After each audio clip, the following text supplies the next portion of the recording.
Vamos relaxar nosso corpo, soltar os ombros, endireitar bem a coluna, manter uma posição confortável.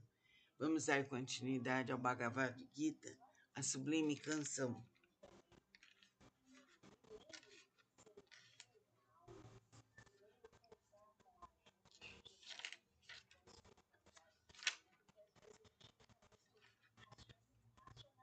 Estamos no capítulo 1, estamos lendo os versos.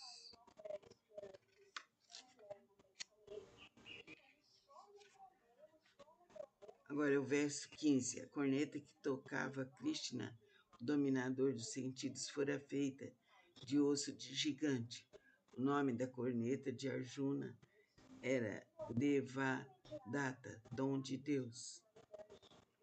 O forte Bhima, capítulo 16, tocava a corneta com o nome de Paundra, o povo. Yudhishthira, filho de Kunti, a vitória. Nakula e Sahadeva tocavam a harmonia e a glória. 17. Ouvia-se o toque dos famosos guerreiros Kasya, Sikandin, Drishtadyumna, Virata, Satyaki, tem muitos nomes hindus, e de Drupada e seu povo, e dos filhos valentes de Subhadra. E vibrou o ar, como quando se prepara uma horrível tempestade, e a superfície da terra vibrou no mesmo ritmo, e o povo Drishta Rastra estremeceu horrorizado. Então Arjuna, em cuja cimieira figurava um macaco, vendo que os Kurus estavam já em ordem de batalha e que as flechas começavam a voar pelos ares, tomou na mão o seu arco e disse a Krishna, que estava com ele no carro: faze parar o imutável, o nosso carro no meio do espaço, entre esses dois exércitos opostos. Quero ver de perto os que aqui estão reunidos com o desejo de nos matar e com os quais devo travar sangrento combate. Deixa-me ver os meus inimigos, os partidários insensatos do malicioso e vingativo filho de Dhritarashtra.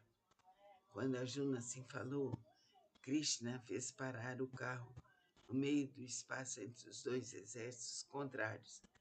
Ali diante de Bhishma, Drona e dos outros principais da terra, disse Krishna a Arjuna: vê, ó filho de Priti, a família dos Kurus ali reunida. Então vamos parar aqui no verso 25, vamos para o 26. Esse livro, Bhagavad Gita, é maravilhoso. Na realidade, é a luta que o homem trava entre o ego e o eu superior. Que assim seja. Procure relaxar seu corpo, manter a coluna ereta. Vamos ler agora o livro do Bhagavad Gita, no primeiro capítulo.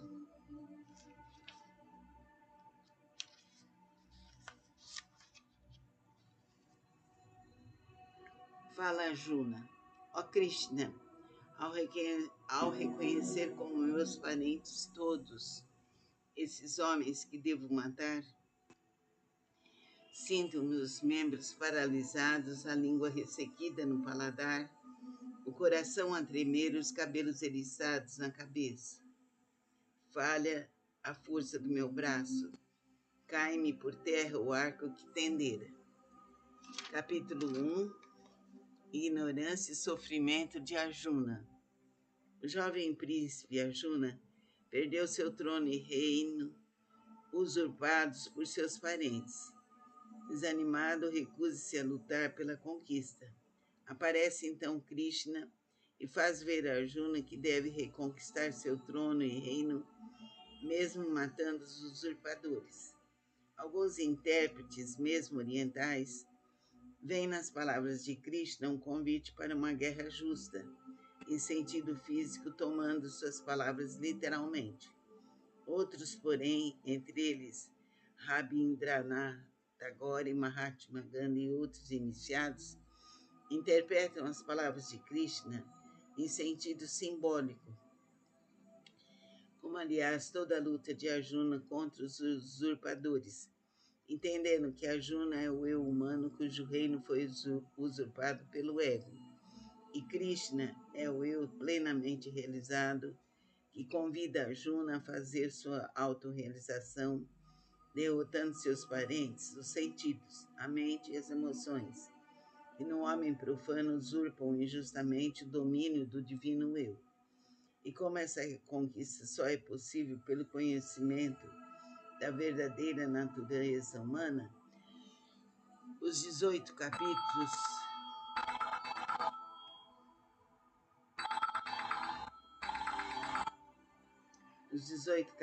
do Bhagavad Gita se resumem numa extensa explicação do autoconhecimento humano, indispensável para a sua autorrealização.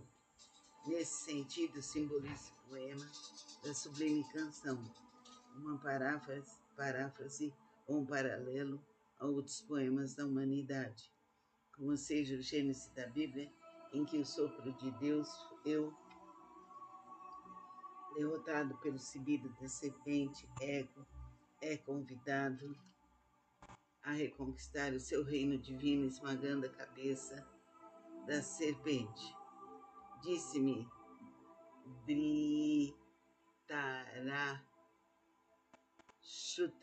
rei dos Kurus, falando com o fiel Sanjaya: conta-me, ó Sanjaya, os feitos dos meus guerreiros e os do exército dos Pandavas, quando se reuniram para se combaterem no sagrado campo dos Kurus. Fala Sanjaya, o historiador: quando teu filho Duryodhana, o comandante supremo,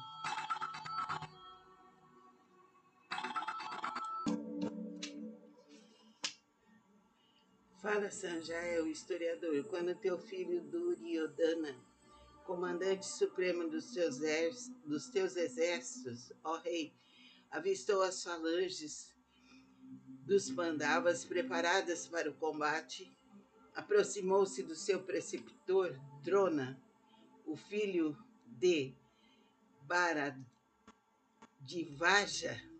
e disse: vê, ó mestre, as poderosas multidões dos filhos de Pandu, que constam de vastas fileiras de guerreiros experientes e audaciosos, comandadas pelo valente e sábio filho de Drupada, teu discípulo. Vê como é grande o número daqueles combatentes fortes que ali estão em seus carros de guerra e com seus arcos e flechas. Há entre eles heróis iguais a Bhima e Arjuna. Lá estão Virata, Yuyudhana, Drupada, Dristaketu, Shekitana, o rei dos Kasis, Purujiti, Kunjitibhoja e Sayuvia. Ali estão o audaz Yudamanyo, o forte Utamawasha, o filho de Subhadra e todos os filhos de Drupada. Porém, igualmente, do nosso lado, sob o meu comando, encontras os melhores generais e heróis do nosso povo. Aqui está tu mesmo, conosco se vê Bhishama, Karna, Kripa, Asvataman, Vikarna, Sumadati. Todos esses e muitos outros guerreiros fortes, valentes e experimentados, trazendo as suas armas favoritas, prontos estão para combater por nossa causa e com entusiasmo arriscarão a vida por mim. Porém, ó mestre, hei de confessar-te que esse nosso exército se bem que muito valente, comandado por Bhishma, na minha opinião, não tem o número e a força suficientes, enquanto em nossa frente está o inimigo, comandado por Bhima, em posição ameaçadora e muito mais forte. Ordena, pois, aos capitães do meu exército que todos ocupem os seus lugares e que se preparem para auxiliar e defender nosso comandante Bhishma. Soprou então Bhishma, o velho chefe dos Kurus, em sua grande corneta, e o seu toque soou como o rugido do leão, excitando a coragem e o ânimo de seus guerreiros. Os heróis aqui mencionados nos seguintes versículos representam forças intelectuais, inclinações, faculdades, paixões, artes e ciências. Os carros são os corpos pelos quais essas forças se manifestam no homem. As forças inferiores são servidoras do egoísmo e do instinto cego, ao passo que as superiores agem em harmonia com a vontade divina. Bhishma, terror, é o egoísmo. O exército dos Kurus, isto é, as forças inferiores, tem por chefes o egoísmo e a obstinação. O exército Pandava, isto é, as forças espirituais superiores, obedecem à vontade divina. E em resposta, imediatamente se ouviu o som tumultuoso de inúmeras outras cornetas e conchas, símbolos, tambores e trombetas nas falanges dos Kurus. Os Kurus são as forças inferiores. Igualmente deram um sinal bélico Krishna, a encarnação de Deus, e Arjuna, filho de Pandu, que estavam em seu magnífico carro de guerra, ornado com ouro e pedras preciosas e puxado por cavalos brancos. Branco é o símbolo da pureza, cavalo o símbolo da força e da obediência. E responderam os instrumentos dos Pandavas em som repetido e desafiador, como o som de trovão violento.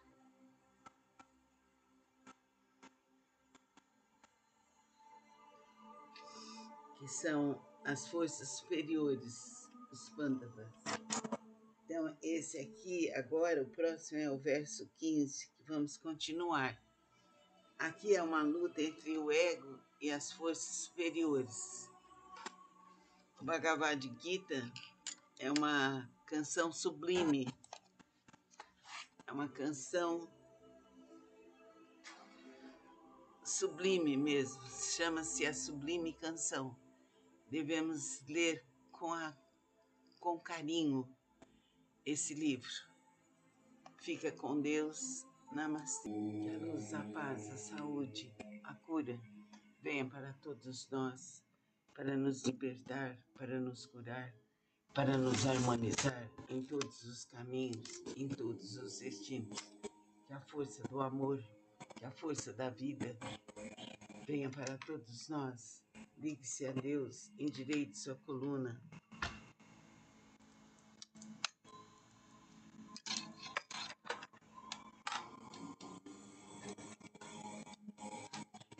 Entrelace suas mãos encostando os polegares. Faça o melhor que você pode, com bastante equilíbrio, com bastante atenção. Faça o melhor que você puder. Ligando-nos a Deus, vamos realizar agora a leitura do Bhagavad Gita, que é a Sublime Canção.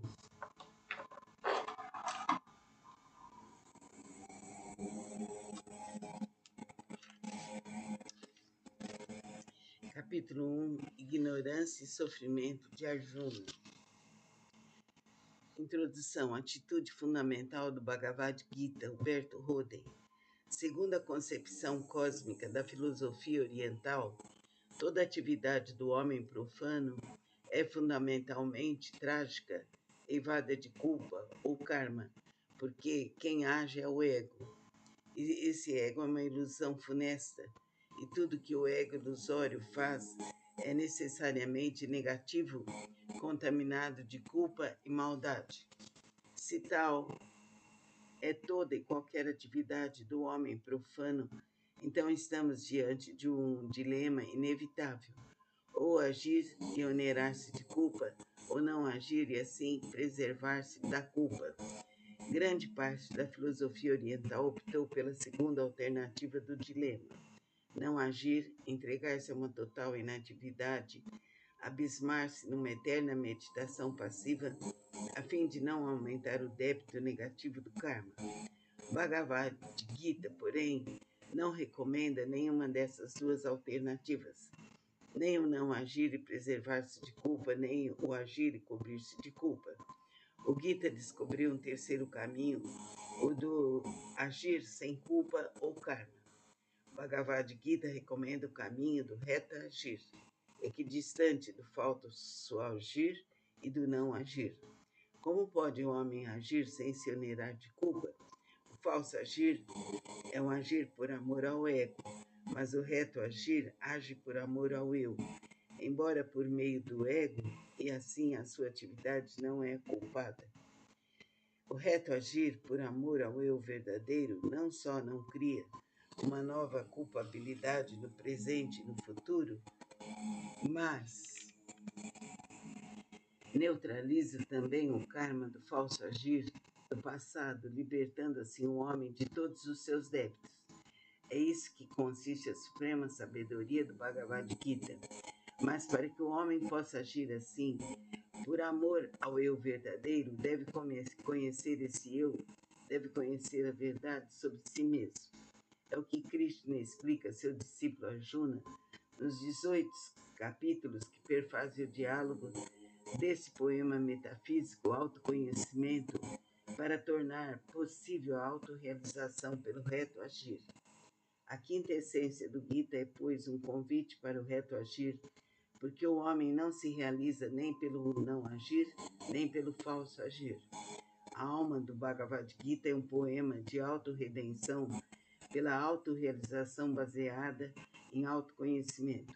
Homem, conhece-te a ti mesmo. Homem, realiza-te. A presente tradução baseia-se em dois magníficos textos ingleses, os quais, por seu turno, são a reprodução do próprio texto original sânscrito. Temos sobre a mesa o texto do exímio indiólogo Sir Edwin Arnold e o texto de Swami Premananda hindu, sendo que esse último discípulo de Paramahansa Yogananda foi durante vários anos nosso guru ou mestre espiritual de iniciação em yoga e kriya yoga. Em alguns trechos obscuros, recorremos à maravilhosa tradução alemã de Franz Hartmann e a obra monumental Der Yoga de J. W. Auer. Surgiu há algum tempo nos Estados Unidos, publicada pela Macmillan Publisher e recentemente traduzido para a nossa língua, uma luxuosa edição ilustrada desse livro milenar, reproduzindo o texto completo do Bhagavad Gita em caracteres sânscritos, eruditamente comentado por Bhaktivedanta Swami Prabhupada. Fizemos uma minuciosa conferência da tradução inglesa dessa edição, o nosso texto em português, e verificamos a sua essencial identidade.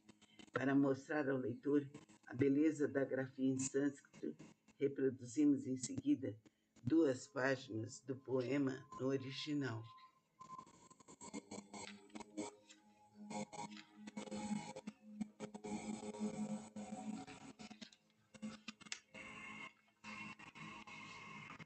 Depois iniciaremos o capítulo 1.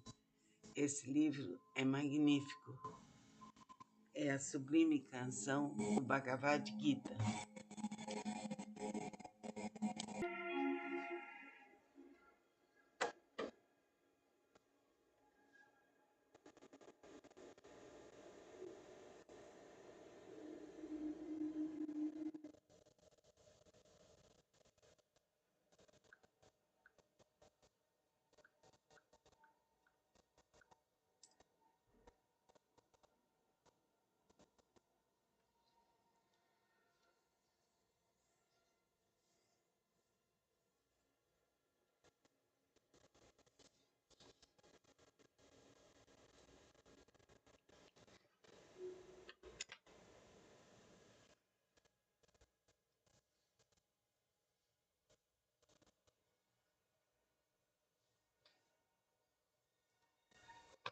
Vamos suavizar nosso corpo. Hoje a gente vai começar o livro Bhagavad Gita, de Krishna. Bhagavad Gita, Krishna, tradução em notas, Huberto Roden. O Bhagavad Gita, Sublime Canção, poema místico-filosófico, é o episódio mais célebre do Mahabharata e o texto mais venerado pelos hindus.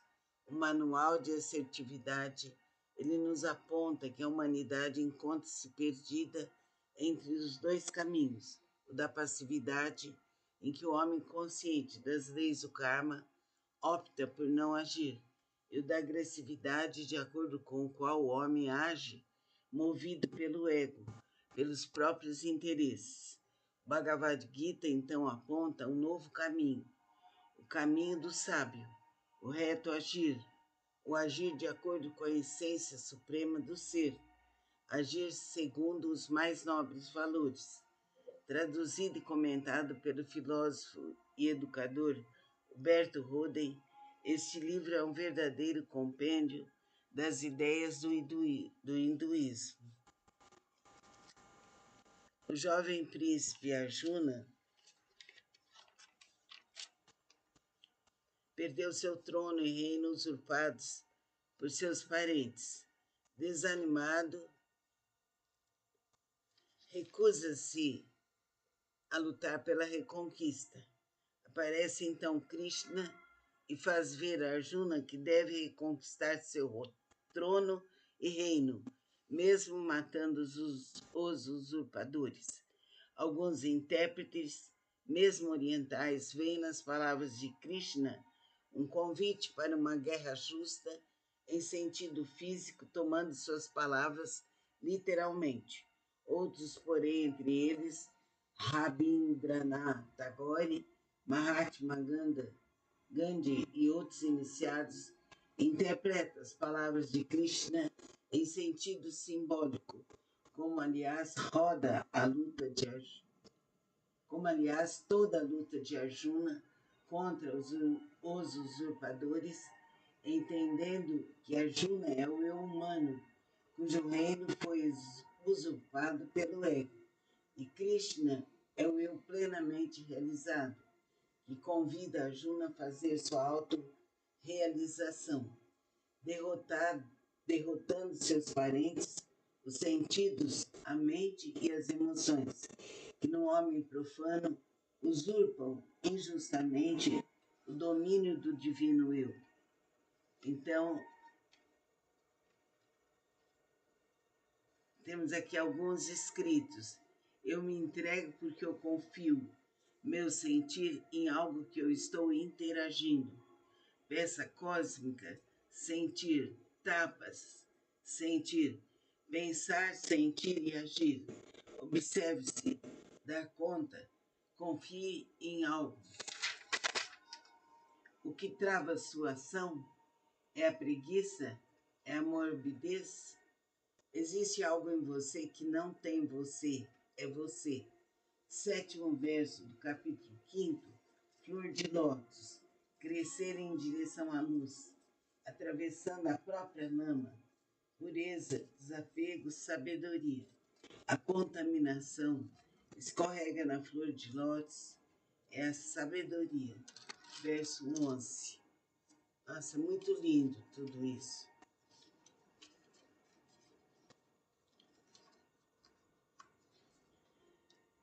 Professor Roden, filósofo, educador e escritor brasileiro, nasceu em 1893, faleceu em 1981. Possui um currículo notável, formado em universidades europeias em filosofia, teologia e ciências naturais.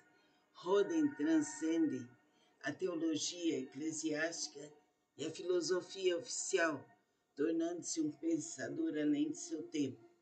Roden escreveu cerca de 60 obras sobre filosofia, religião e ciência, dominando várias línguas, inclusive o latim, o grego, traduziu 3 livros sacros.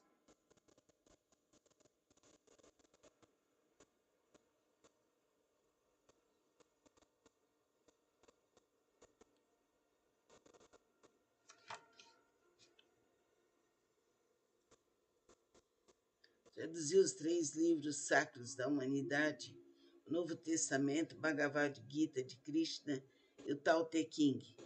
Por mais de um ano conviveu com Einstein. Roden falava muito bem o alemão. Na Universidade de Princeton, quando lançou a base para a sua filosofia universal. Ele é maravilhoso, hein? Vamos ver com quantos anos que ele morreu.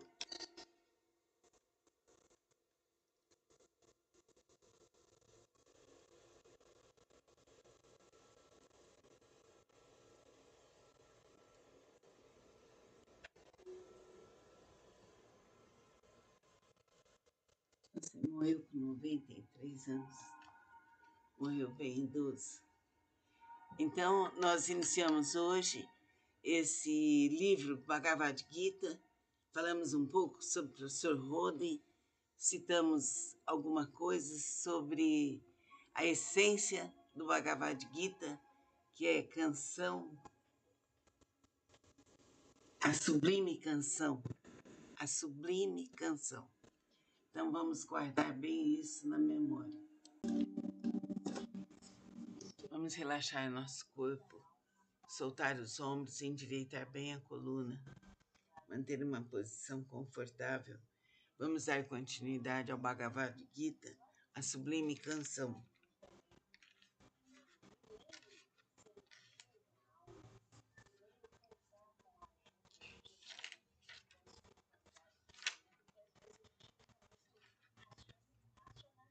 Estamos no capítulo 1, estamos lendo os versos.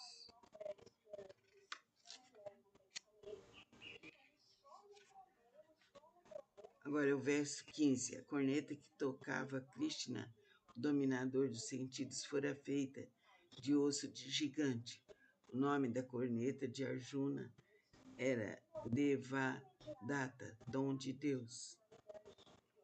O forte Bhima, capítulo 16, tocava a corneta com o nome de Paundra, o povo. Yudhishthira, filho de Kunti, a vitória. Nakula e Sahadeva tocavam a harmonia e a glória. 17. Ouvia-se o toque dos famosos guerreiros Kássia, Sikandim, Drishtadyumna, Virata, Satyaki, tem muitos nomes hindus, e de Drupada e seu povo, e dos filhos valentes de Subhadra. E vibrou o ar, como quando se prepara uma horrível tempestade, e a superfície da terra vibrou no mesmo ritmo, e o povo Drishta Rastra estremeceu horrorizado. Então Arjuna, em cuja cimieira figurava um macaco, vendo que os Kurus estavam já em ordem de batalha e que as flechas começavam a voar pelos ares, tomou na mão o seu arco e disse a Krishna, que estava com ele no carro: faze parar o imutável, o nosso carro no meio do espaço, entre esses dois exércitos opostos. Quero ver de perto os que aqui estão reunidos com o desejo de nos matar e com os quais devo travar sangrento combate. Deixa-me ver os meus inimigos, os partidários insensatos do malicioso e vingativo filho de Dhritarashtra.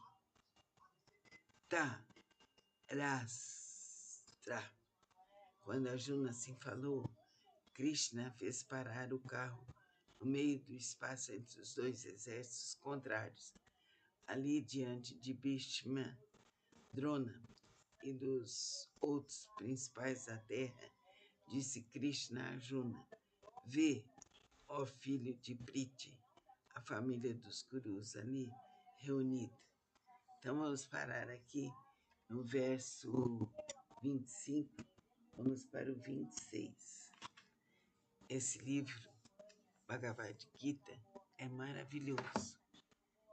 Na realidade, é a luta que o homem trava entre o ego e o eu superior. Que assim seja.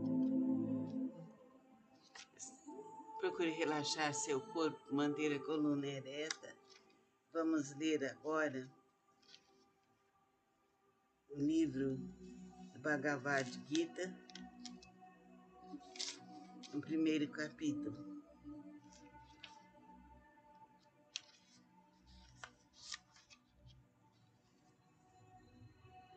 Fala Arjuna: ó Krishna, ao reconhecer como meus parentes todos esses homens que devo matar, sinto meus membros paralisados, a língua ressequida no paladar, o coração a tremer, os cabelos eriçados na cabeça. Falha a força do meu braço, cai-me por terra o arco que tendera. Capítulo 1: Ignorância e sofrimento de Arjuna. O jovem príncipe Arjuna perdeu seu trono e reino, usurpados por seus parentes.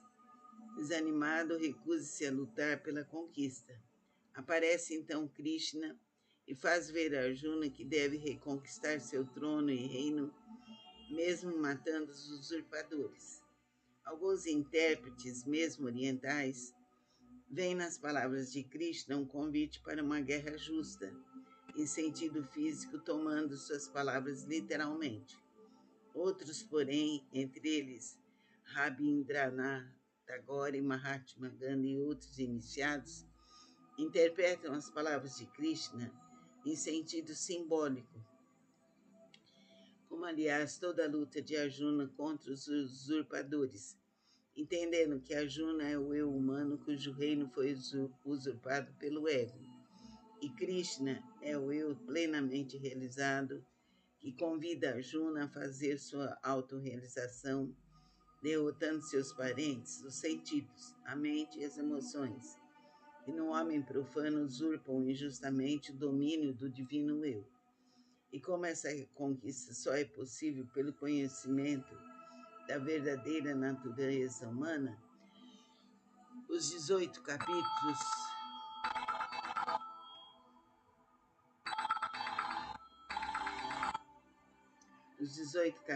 do Bhagavad Gita se resumem numa extensa explicação do autoconhecimento humano, indispensável para a sua autorrealização. Nesse sentido, simboliza o poema da Sublime Canção, uma paráfrase ou um paralelo a outros poemas da humanidade, como seja o Gênesis da Bíblia, em que o sopro de Deus, eu, derrotado pelo cibido da serpente, ego, é convidado a reconquistar o seu reino divino, esmagando a cabeça da serpente. Disse-me Dhritarashtra, rei dos Kurus, falando com o fiel Sanjaya: conta-me, ó Sanjaya, os feitos dos meus guerreiros e os do exército dos Pandavas, quando se reuniram para se combaterem no sagrado campo dos Kurus. Fala Sanjaya, o historiador: quando teu filho Duryodhana, o comandante supremo,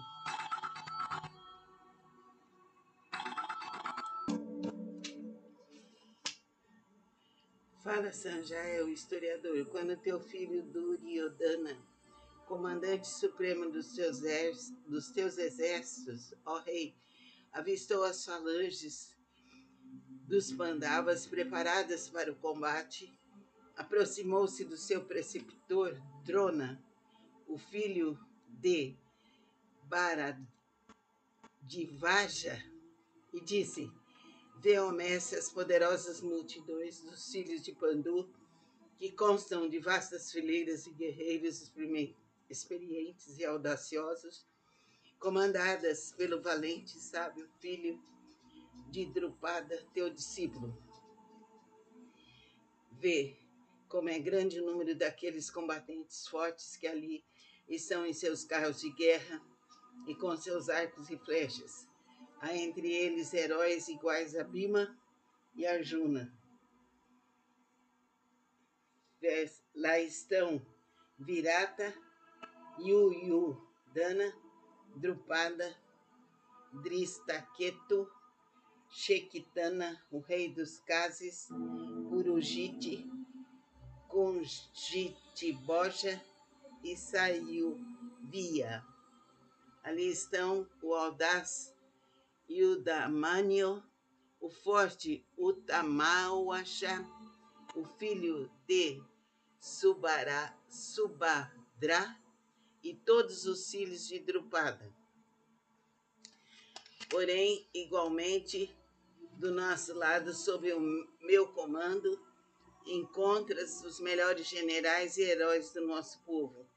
Aqui está tu mesmo conosco, se vê Bishama, Karna, Kripa, Asvataman, Vikarna, Sumadati. Todos esses e muitos outros guerreiros fortes, valentes e experimentados, trazendo as suas armas favoritas, prontos estão para combater por nossa causa e com entusiasmo arriscarão a vida por mim. Porém, ó mestre, hei de confessar-te que esse nosso exército, se bem que muito valente, comandado por Bhishma, na minha opinião, não tem o número e a força suficientes, enquanto em nossa frente está o inimigo, comandado por Bhima, em posição ameaçadora e muito mais forte. Ordena, pois, aos capitães do meu exército que todos ocupem os seus lugares e que se preparem para auxiliar e defender nosso comandante Bhishma. Soprou então Bhishma, o velho chefe dos Kurus, em sua grande corneta, e o seu toque soou como o rugido do leão, excitando a coragem e o ânimo de seus guerreiros. Os heróis aqui mencionados nos seguintes versículos representam forças intelectuais, inclinações, faculdades, paixões, artes e ciências. Os carros são os corpos pelos quais essas forças se manifestam no homem. As forças inferiores são servidoras do egoísmo e do instinto cego, ao passo que as superiores agem em harmonia com a vontade divina. Bhishma, terror, é o egoísmo. O exército dos Kurus, isto é, as forças inferiores, tem por chefes o egoísmo e a obstinação. O exército Pandava, isto é, as forças espirituais superiores, obedecem à vontade divina. E em resposta, imediatamente se ouviu o som tumultuoso de inúmeras outras cornetas e conchas, símbolos, tambores e trombetas nas falanges dos Kurus. Os Kurus são as forças inferiores. Igualmente deram um sinal bélico Krishna, a encarnação de Deus, e Arjuna, filho de Pandu, que estavam em seu magnífico carro de guerra, ornado com ouro e pedras preciosas e puxado por cavalos brancos. Branco é o símbolo da pureza, cavalo o símbolo da força e da obediência. E responderam os instrumentos dos Pandavas em som repetido e desafiador, como o som de trovão violento.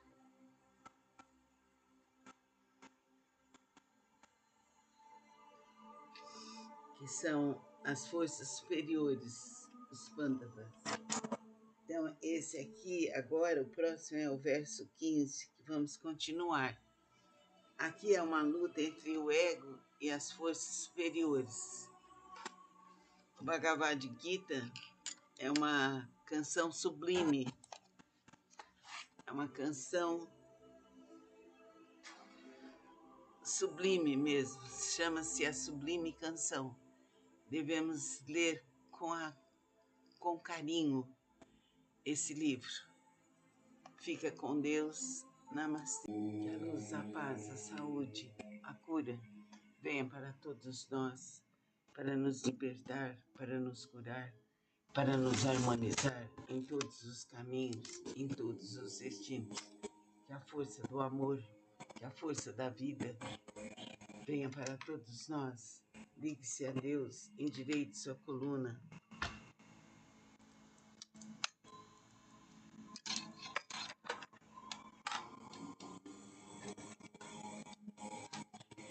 Entrelace suas mãos encostando os polegares. Faça o melhor que você pode, com bastante equilíbrio, com bastante atenção. Faça o melhor que você puder.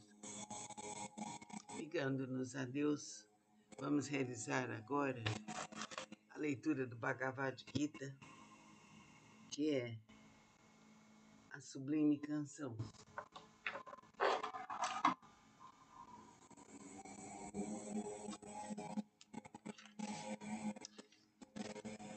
Capítulo 1, Ignorância e Sofrimento de Arjuna. Introdução, atitude fundamental do Bhagavad Gita, Humberto Roden. Segundo a concepção cósmica da filosofia oriental, toda atividade do homem profano é fundamentalmente trágica, eivada de culpa ou karma, porque quem age é o ego. E esse ego é uma ilusão funesta, e tudo que o ego ilusório faz é necessariamente negativo, contaminado de culpa e maldade. Se tal é toda e qualquer atividade do homem profano, então estamos diante de um dilema inevitável: ou agir e onerar-se de culpa, ou não agir e assim preservar-se da culpa. Grande parte da filosofia oriental optou pela segunda alternativa do dilema: não agir, entregar-se a uma total inatividade, abismar-se numa eterna meditação passiva, a fim de não aumentar o débito negativo do karma. Bhagavad Gita, porém, não recomenda nenhuma dessas duas alternativas, nem o não agir e preservar-se de culpa, nem o agir e cobrir-se de culpa. O Gita descobriu um terceiro caminho, o do agir sem culpa ou karma. Bhagavad Gita recomenda o caminho do reto agir, equidistante do falso agir e do não agir. Como pode o homem agir sem se onerar de culpa? O falso agir é um agir por amor ao ego, mas o reto agir age por amor ao eu, embora por meio do ego, e assim a sua atividade não é culpada. O reto agir por amor ao eu verdadeiro não só não cria uma nova culpabilidade no presente e no futuro, mas neutraliza também o karma do falso agir do passado, libertando assim o homem de todos os seus débitos. É isso que consiste a suprema sabedoria do Bhagavad Gita. Mas para que o homem possa agir assim, por amor ao eu verdadeiro, deve conhecer esse eu, deve conhecer a verdade sobre si mesmo. É o que Krishna explica a seu discípulo Arjuna nos 18 capítulos que perfazem o diálogo desse poema metafísico, autoconhecimento, para tornar possível a autorrealização pelo reto agir. A quinta essência do Gita é, pois, um convite para o reto agir, porque o homem não se realiza nem pelo não agir, nem pelo falso agir. A alma do Bhagavad Gita é um poema de autorredenção pela autorrealização baseada em autoconhecimento. Homem, conhece-te a ti mesmo. Homem, realiza-te. A presente tradução baseia-se em dois magníficos textos ingleses, os quais, por seu turno, são a reprodução do próprio texto original sânscrito. Temos sobre a mesa o texto do exímio indiólogo Sir Edwin Arnold e o texto de Swami Premananda hindu, sendo que esse último discípulo de Paramahansa Yogananda foi durante vários anos nosso guru ou mestre espiritual de iniciação em yoga e kriya yoga. Em alguns trechos obscuros, recorremos à maravilhosa tradução alemã de Franz Hartmann e a obra monumental Der Yoga de J. W. Auer. Surgiu há algum tempo nos Estados Unidos, publicada pela Macmillan Publisher e recentemente traduzido para a nossa língua, uma luxuosa edição ilustrada desse livro milenar, reproduzindo o texto completo do Bhagavad Gita em caracteres sânscritos, eruditamente comentado por Bhaktivedanta Swami Prabhupada. Fizemos uma minuciosa conferência da tradução inglesa dessa edição, o nosso texto em português, e verificamos a sua essencial identidade. Para mostrar ao leitor a beleza da grafia em sânscrito, reproduzimos em seguida 2 páginas do poema no original.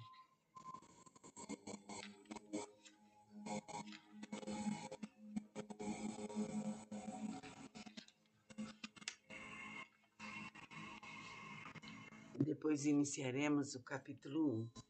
Esse livro é magnífico. É a sublime canção do Bhagavad Gita.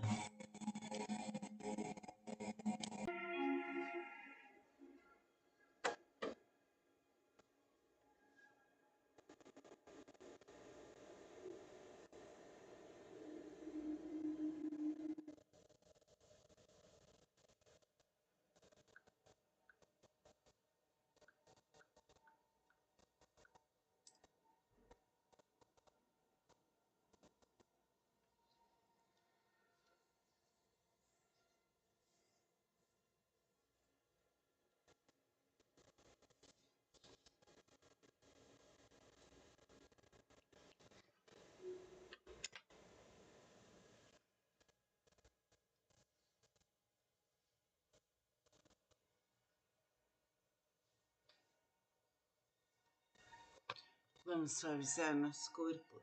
Hoje a gente vai começar o livro Bhagavad Gita, de Krishna. Bhagavad Gita, Krishna, tradução em notas, Huberto Roden. O Bhagavad Gita, sublime canção, poema místico-filosófico, é o episódio mais célebre do Mahabharata e o texto mais venerado pelos hindus. O manual de assertividade, ele nos aponta que a humanidade encontra-se perdida entre os 2 caminhos, o da passividade, em que o homem consciente das leis do karma opta por não agir, e o da agressividade, de acordo com o qual o homem age, movido pelo ego, pelos próprios interesses. O Bhagavad Gita, então, aponta um novo caminho, o caminho do sábio, o reto agir, o agir de acordo com a essência suprema do ser, agir segundo os mais nobres valores. Traduzido e comentado pelo filósofo e educador Huberto Roden, este livro é um verdadeiro compêndio das ideias do hinduísmo. O jovem príncipe Arjuna perdeu seu trono e reino usurpados por seus parentes. Desanimado, recusa-se a lutar pela reconquista. Aparece então Krishna e faz ver a Arjuna que deve reconquistar seu trono e reino, mesmo matando os usurpadores. Alguns intérpretes, mesmo orientais, veem nas palavras de Krishna um convite para uma guerra justa em sentido físico, tomando suas palavras literalmente. Outros, porém, entre eles, Rabindranath Tagore, Mahatma Gandhi e outros iniciados, interpretam as palavras de Krishna em sentido simbólico, como aliás toda a luta de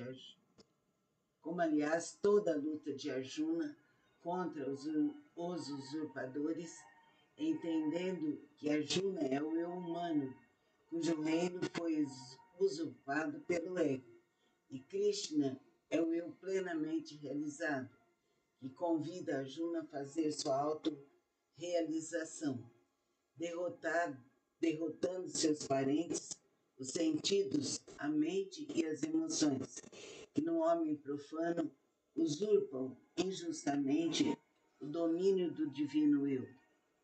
Então, temos aqui alguns escritos. Eu me entrego porque eu confio meu sentir em algo que eu estou interagindo. Peça cósmica, sentir, tapas, sentir, pensar, sentir e agir. Observe-se, dar conta, confie em algo.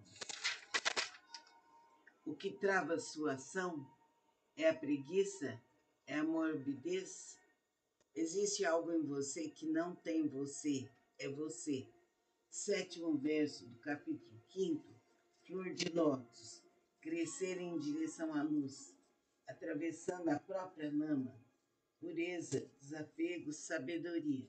A contaminação escorrega na flor de lótus, é a sabedoria. Verso 11. Nossa, muito lindo tudo isso.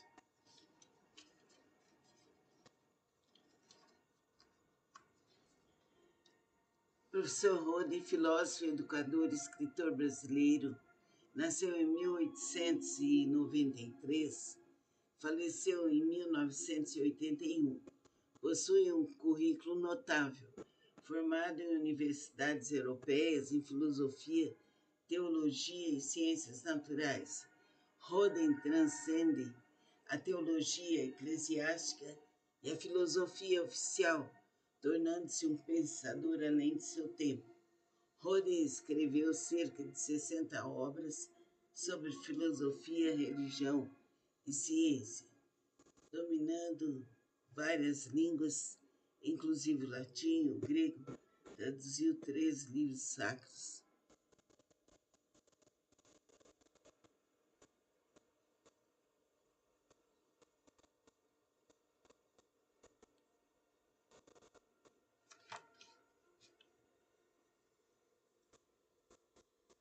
Traduziu os 3 livros sacros da humanidade, o Novo Testamento, Bhagavad Gita de Krishna e o Tao Te Ching.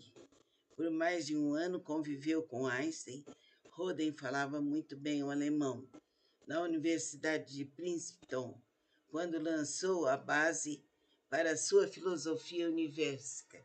Ele é maravilhoso, hein? Vamos ver com quantos anos que ele morreu.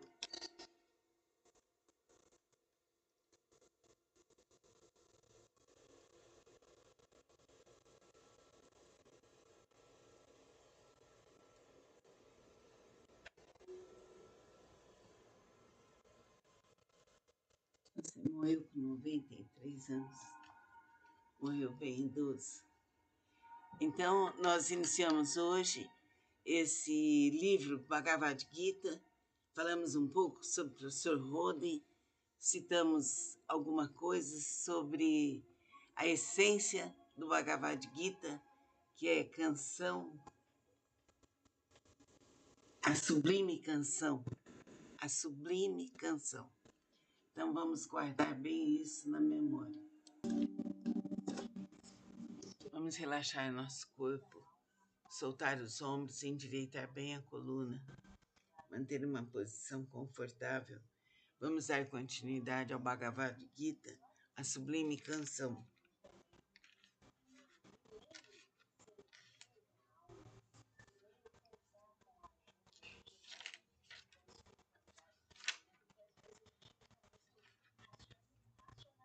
Estamos no capítulo 1, estamos lendo os versos.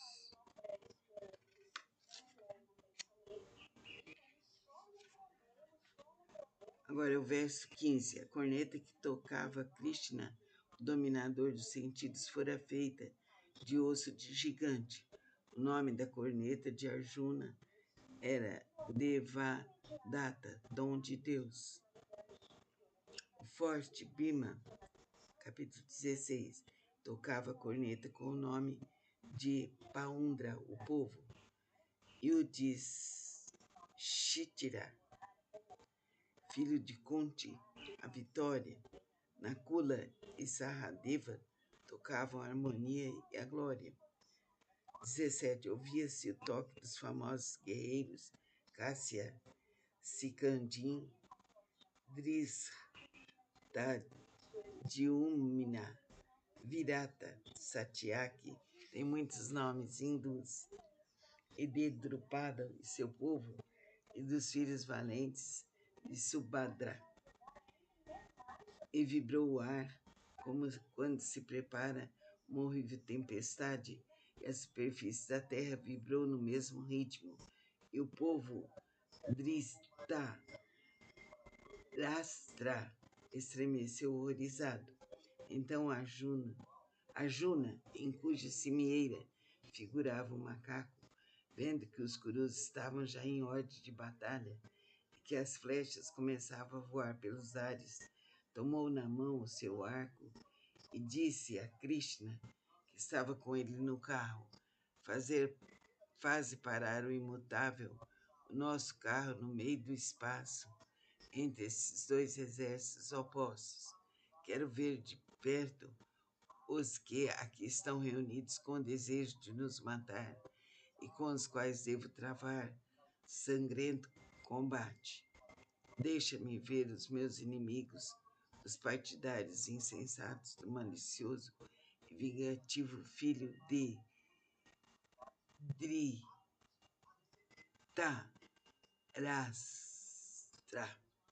Quando Arjuna assim falou, Krishna fez parar o carro no meio do espaço entre os dois exércitos contrários.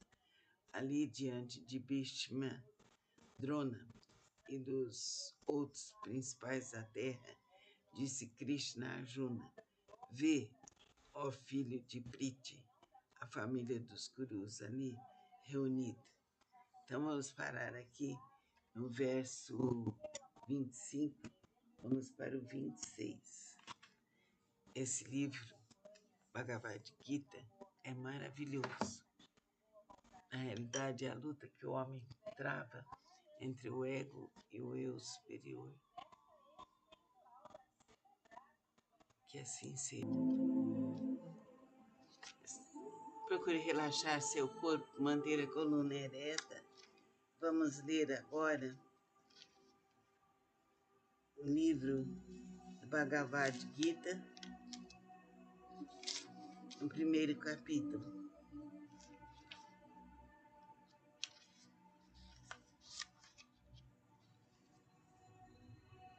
Fala Arjuna: ó Krishna, ao reconhecer como meus parentes todos esses homens que devo matar, sinto-me os membros paralisados, a língua ressequida no paladar, o coração a tremer, os cabelos eriçados na cabeça. Falha a força do meu braço, cai-me por terra o arco que tendera. Capítulo 1: Ignorância e sofrimento de Arjuna. O jovem príncipe Arjuna perdeu seu trono e reino usurpados por seus parentes. Desanimado, recusa-se a lutar pela conquista. Aparece então Krishna e faz ver a Arjuna que deve reconquistar seu trono e reino, mesmo matando os usurpadores. Alguns intérpretes, mesmo orientais, veem nas palavras de Krishna um convite para uma guerra justa, em sentido físico, tomando suas palavras literalmente. Outros, porém, entre eles Rabindranath Tagore, Mahatma Gandhi e outros iniciados, interpretam as palavras de Krishna em sentido simbólico, como, aliás, toda a luta de Arjuna contra os usurpadores, entendendo que Arjuna é o eu humano cujo reino foi usurpado pelo ego, e Krishna é o eu plenamente realizado que convida Arjuna a fazer sua autorrealização, derrotando seus parentes, os sentidos, a mente e as emoções, e no homem profano usurpam injustamente o domínio do divino eu. E como essa conquista só é possível pelo conhecimento da verdadeira natureza humana, os 18 capítulos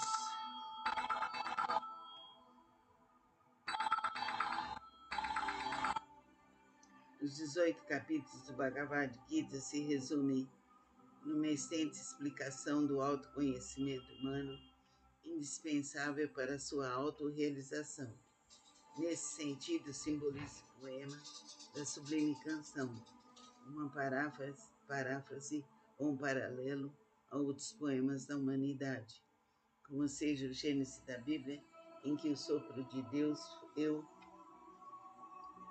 derrotado pelo subido da serpente, Ego é convidado a reconquistar o seu reino divino, esmagando a cabeça da serpente. Disse-me Dhritarashtra, rei dos Kurus, falando com o fiel Sanjaya: conta-me, ó Sanjaya, os feitos dos meus guerreiros e os do exército dos Pandavas, quando se reuniram para se combaterem no sagrado campo dos Kurus. Fala Sanjaya, o historiador: quando teu filho Duryodhana, o comandante supremo,